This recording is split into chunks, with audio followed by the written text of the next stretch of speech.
Hindistonda g'ayritabiiy bemorning videolari tarqalib muhokamalarga sabab bo'ldi. Mumbay shahridagi shifoxonalardan birida boshiga katta chopqi kirib ketgan erkakning navbat kutayotgani aks etgan videolar virusdek tarqaldi.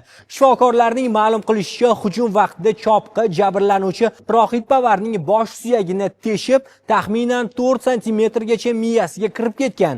Shunga qaramay, erkak hujumdan keyin mustaqil ravishda kasalxonaga yetib borgan. U yordam kutayotgan vaqtda umumiy navbatda turgan va telefondan foydalanib o'tirgan.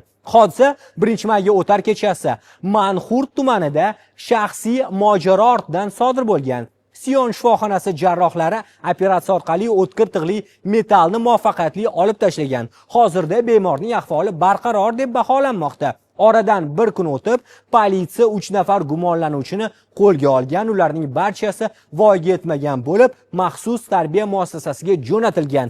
Tergov davom etmoqda.